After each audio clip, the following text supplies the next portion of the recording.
For me to get really excited about a new game announcement, it needs to have three main things: quality, innovation, and focus. Much to my pleasant surprise, Mafia 3 contains each of these. What is going on, guys and girls? It's Ghost Robo, and this past week I've been in Germany for Gamescom, as well as the worldwide reveal event for Mafia 3. I got to see an extended demo, some of which you'll see in this video right here, as well as the trailer, and learned a lot about the world that the game takes place in. And I gotta say, I came away pretty darn impressed, which is extra impressive if you know me, because one, I'm incredibly picky, and two, I don't really love open world titles. I don't have a big soft spot for Grand Theft Auto, or Watch Dogs, or even Assassin's Creed, but I love the commitment on delivering a narrative-driven experience here, as well as some of the twists and turns they've imbued into the gameplay. One of which you'll notice right off the bat, which is that the team at Hangar 13 and 2K have placed an African-American character at the forefront as the main protagonist, the main playable character, which I think is very cool and also pretty darn bold. We're always seeking out an injection of diversity into our AAA games, and here it is front and center.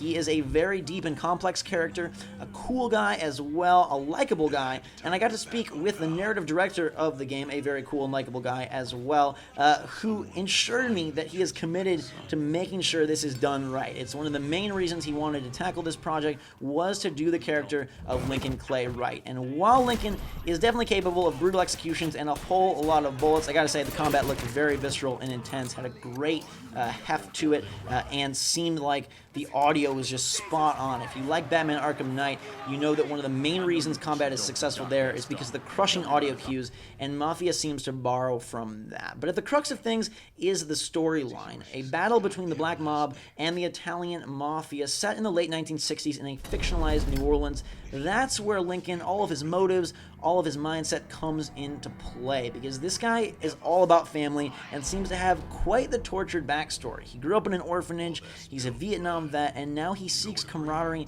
within his crime organization as he looks to rise to the top and make stuff happen in sort of an interesting dichotomy between psycho violence as well as this loyalty that will probably be very interesting and definitely has me attracted to the title. Here is the venue where I saw the game. Big movie theater-esque screen where it was revealed, lots of comfy chairs, lots of cigars, which wasn't the coolest. I'm not really that big of a fan of smoke, but I was a big fan of these guys.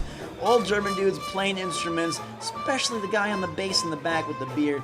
What a legend. It was a nice place to see the game. It was very time appropriate, mood appropriate, and set a good vibe for me to see everything that they had to show. And I think one of the coolest things was the lieutenant system. You have three major comrades in this game that are going to assist you not only in forwarding the plot and pushing the story onward, but also in a gameplay sense.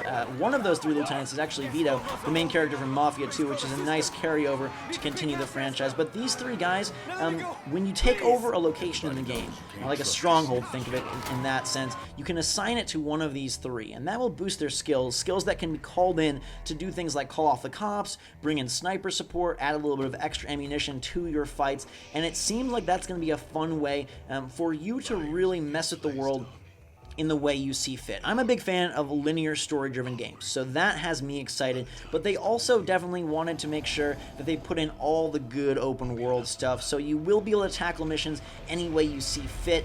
They seem to be really focused on no failure but death, so that you're able to really experiment and tackle things from more of a stealthy way, more of a guns blazing way, while Lincoln is still very set and defined within the world because of their heavy focus on storyline. There are his... God.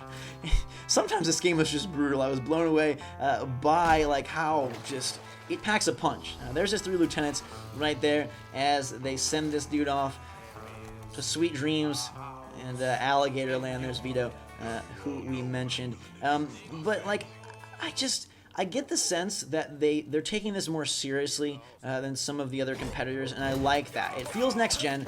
There's a lot of verticality in the environments. You'll notice one right here. Like I said, the gunplay seemed very good, better than most open world stuff. And there is a whole lot of just dynamic events and people all over the world. A lot going on in this New Orleans setting. Right at the start of the video, you may have noticed a cop trying to stop someone on the street, and we could have intervened there at the risk of calling a full cop police patrol onto our tails. The driving has been modeled to be pretty realistic, they said. They wanted it to have like a sense that each time you go from point A to point B, it's for a purpose and with a little bit of fun. So it's not getting bogged down in sort of the driving along that line painted on the road. You know, that's something that just drives me crazy about open world titles, is the amount of time you spend just waltzing your way around the town.